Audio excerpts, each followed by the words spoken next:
What makes a good global citizenship resource is one which is practical and up-to-date. Something they feel comfortable working with and enjoy working with. Free resources are the best resources. I'd be looking for a resource which had kinesthetic activities. Images are always good. Fairly resilient and hard-wearing. Easily updated, particularly in terms of statistics. Something to fire my imagination and the students.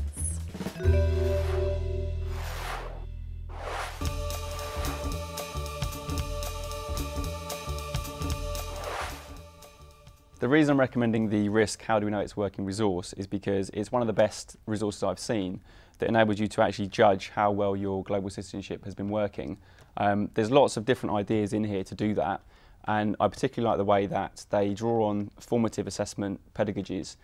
What it is, it's got a range of different activities looking at different topics which enable you to make some sort of a judgment about how well the kids have understood what it is that you were covering. So there's things like quite kinesthetic things, looking at pictures, discussing what they show, putting them into groups, and you can see them visually. So you don't have to sit down and go through 100 different questionnaires afterwards. It also shows you how to analyse the results to try and draw out some of the more interesting aspects of what you might be trying to test. So one of the particular ways of assessment which I've used is to actually use a set of cups. You give kids questions which you want to find out their answers to. Each question has got a cup next to it. You give kids a bunch of seeds, and then you tell them they've got, say, 3 seeds, and they've got to decide which cups they're going to put them in. Within an hour, I used that to assess what an entire year group actually felt about a set of work which we'd done, just by going around and counting up the number of seeds in different cups. I've used this resource with secondary kids, aged sort of year 7, year 8, year 9. They're quite generic activities, so I would say that you could use them with anybody. I think at £19.95, this is potentially one of the best uses of £20 that you could have in a school.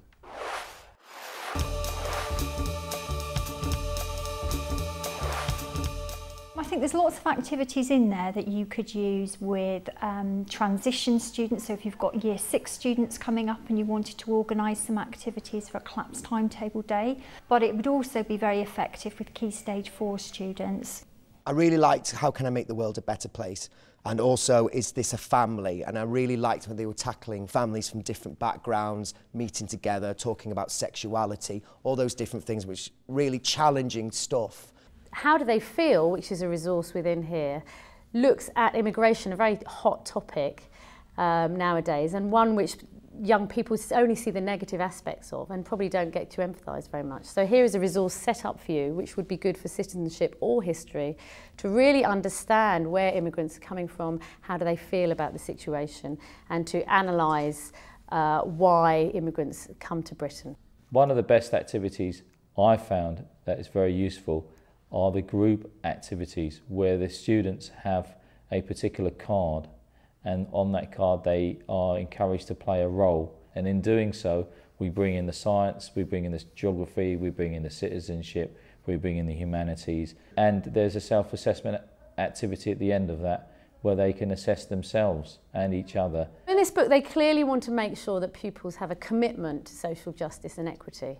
That's something which I would empathise with, and I would like pupils to feel like that. But I don't think necessarily all teachers are going to feel comfortable with promoting that agenda. Get a CD with it, which has all of the templates on it, any of the resources which are used for the starter activities, the question cards. So I actually think from the point of view that you don't have to go and buy anything extra, and also you don't have to really go and spend time creating anything. I do feel that it's good value for money.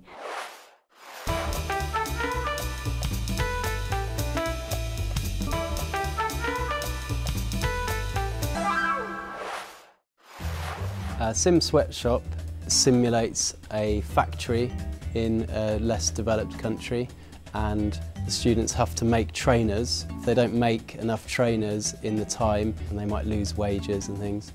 The students love it, and it kind of simulates what might be happening in sweatshops all over the world.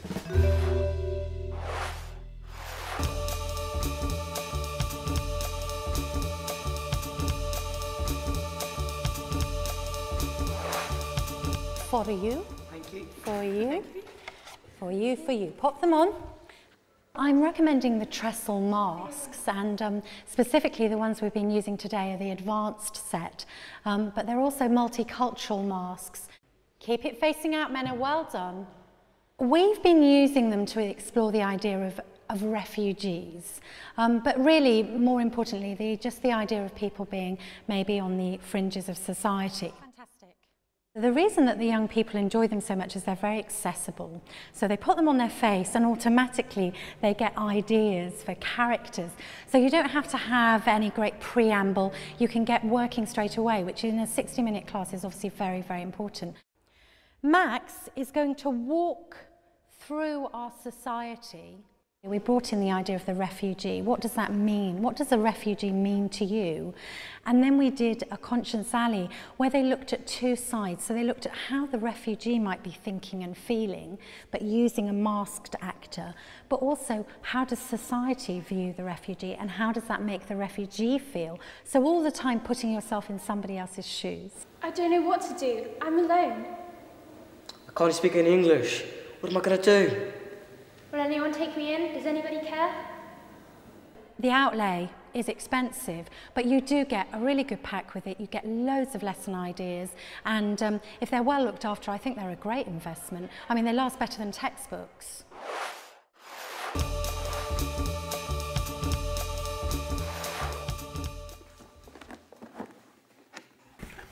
Oh, wow. Advanced mask set. Here we go. And here are some masks. It's a bit scary. Well, I'll tell you something. These kind of masks would be excellent in drama type activities. I think they're really good, I really do. But they all seem to be male, and they're all at a certain age. There's no kind of difference between age groups. You could get people who are of different cultures playing an opposite culture, and that kind of thing always helps the students understand one another. I think the children would enjoy it. I think it might be a difficult activity to manage, but okay if you had the right guidelines or a good structure to the lesson. A lot of understanding global citizenship is about empathising and putting yourself in other people's shoes, and sometimes you can't really do that unless you can physically put yourself in their shoes. Wow, okay. There are some particular ones that look very sad. Now, why is that? Is that a poverty issue? Is that a crime issue? That will generate a lot of discussion with students. Too much money. I think you would be hard pushed to find a school department that could justify spending that much on masks. If you're bringing art and design into your lessons, maybe you might want to get the pupils to make their own masks. That'd be more meaningful. I think if you're a citizenship teacher, you could find a lot of different uses for these. Obviously using it within issues within the UK as well as globally. But £190 is quite a lot of money. On the other hand, they're very robust. Excellent for role play, not so good for written work, but you could use these at any key stage.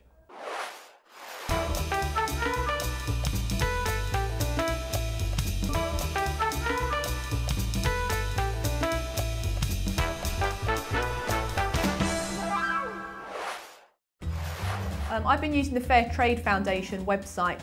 It has really good links to development and global citizenship. It gives you access to downloadable film clips, video clips about fair trade. So fair trade bananas in the Dominican Republic was a really useful thing that I used.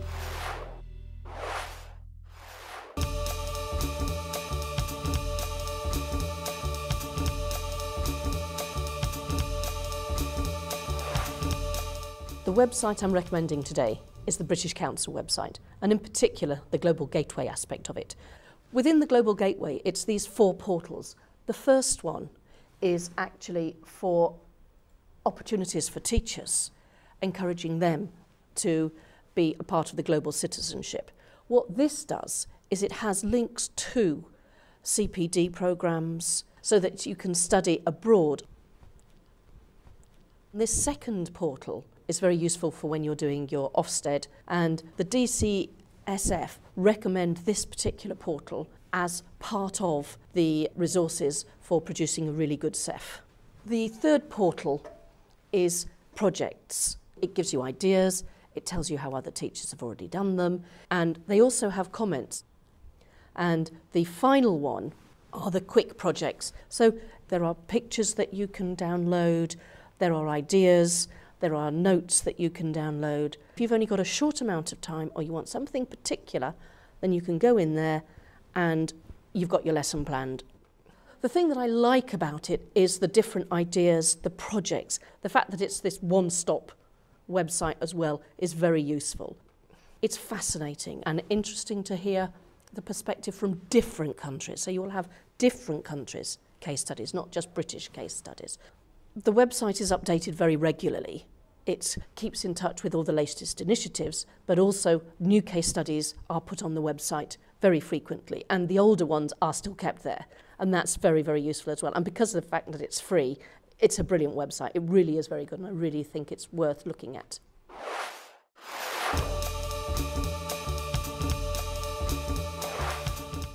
The Global Gateway website is a fantastic resource. There's obviously a huge amount of work has gone into it, and people who are very committed, but also who know how to set up a website which you can use very practically. I think the thing that's probably useful for staff in school, there's a very good calendar where you could look at all the activities for putting global citizenship into the school curriculum. There's a really good bit on the website about mini projects and activities you could build into starters and plenaries. Often they used external web links. For example, I looked at a link to the BBC website, which is about comparing two cities. There's a huge, bewildering array of things that you can do, and so you really need to go in there knowing what you want. And then possibly, like with an encyclopedia, you find other little bits of information along the way. But if you go in there without any knowledge of what you want, then you will be completely lost. Communication with partner schools through the internet is quite difficult, but on the project section of the Global Gateway there's actually a whole section in there about communication, and there's a very, very good spreadsheet which shows you about 8 or 9 different ways that you could do that, different websites you can use. There's also information where you can get grants so that you can actually take students or teachers abroad and actually investigate some of the global dimensions. But I'm very interested in these seminars. I'm going to follow those through. It feels very ambitious to start up a link with a partner school, but on the other hand, there are schools there who are doing it. On balance, I'd say that anyone who's doing this sort of work should really look at this resource.